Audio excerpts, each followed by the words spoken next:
ഇതിനെതിരെ ഇത് ശരിയല്ലെന്ന് പറയുന്നവർ എന്തെങ്കിലും പ്രവാചകനെ കുറിച്ച് ഒരു കുഞ്ഞിന് പ്രസംഗിക്കാൻ, ഒരു കുഞ്ഞിന് പാട്ട് പാടാൻ, അല്ലെങ്കിൽ അതുപോലെയുള്ള എന്തെങ്കിലും അവസരങ്ങൾ സൃഷ്ടിച്ചു കൊടുത്തിട്ടുണ്ടോ എന്ന് അവർ ചിന്തിക്കുന്നത് നല്ലതാണ്. പ്രവാചകനെ കുറിച്ച് പിന്നെ കുട്ടികൾ എങ്ങനെയാണ് പഠിക്കുക, നാട്ടുകാര്, നമ്മുടെ കുടുംബങ്ങൾ എങ്ങനെയാണ് പഠിക്കുക? ഏറ്റവും നല്ലൊരു അവസരമായിട്ടാണ് പഴയ കാലം മുതൽ ഇതുപോലെയുള്ള അവസരങ്ങൾ ഉപയോഗപ്പെടുത്തി വരുന്നത്. ഒരുപാട് വലിയ ഹിക്മത്തുകൾ ഇതിന്റെ പിന്നിലുണ്ട്.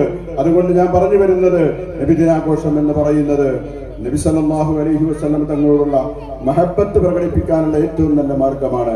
അതിന്റെ തെളിവുകളിലേക്കല്ല ഞാൻ കടക്കുന്നത്, മറിച്ച് അതൊക്കെ ശിർക്കാണ്, ബിദ്അത്താണ് എന്ന് പറഞ്ഞുകൊണ്ടിരിക്കുന്ന, തെറ്റാണ്, പുത്തൻ അനാചാരമാണെന്ന് പറഞ്ഞുകൊണ്ടിരിക്കുന്ന പലരും നമ്മുടെ നാട്ടിൻ പുറങ്ങളിലുണ്ട്. അത് നമ്മൾ പരിഗണിക്കേണ്ടതില്ല. കാരണം അവരെ സംബന്ധിച്ചിടത്തോളം കേവലം പ്രവാചകന്റെ ജന്മദിനത്തിൽ മാത്രമല്ല പ്രശ്നമുള്ളത്, ഒരുപാട് പ്രശ്നങ്ങളുണ്ട്. കേവലം കേരളക്കരയിൽ മാത്രം 100 വർഷം എടുക്കുന്നേ ഉള്ളൂ ഈ ഇത്തരം സംഘടനകൾ രംഗത്തിറങ്ങിയിട്ട്. 400 ചില്ലാനം വിഷയങ്ങളിൽ ഇന്ന് മുഖ്യധാരയിലെ മുസ്ലിമീങ്ങളുമായിട്ട് അഭിപ്രായ വ്യത്യാസത്തിലായിട്ടുണ്ട്.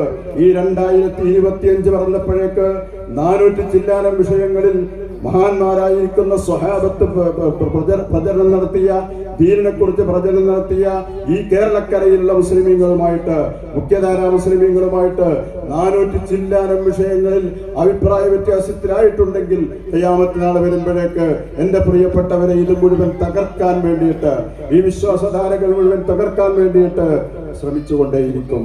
അത് ഇബ്ലീസിന്റെ പണിയാണ്, ഇബ്ലീസ് ഏറ്റെടുത്ത മാർഗമാണ്. ആരെങ്കിലും ഒക്കെ അതിനുവേണ്ടി ശ്രമിപ്പിച്ചുകൊണ്ടിരിക്കും. അതുകൊണ്ട് നമ്മൾ ആ ഭാഗത്ത് നിന്ന് മാറി നിൽക്കേണ്ടതുണ്ട്.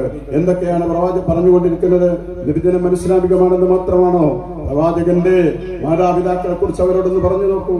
അള്ളാഹുവിന്റെ പ്രവാചകന്റെ മാതാപിതാക്കൾ, അവർ രണ്ടുപേരും കാഫിറുകളാണ്, ഒരു നരകത്തിലാണ് എന്ന് പറഞ്ഞു.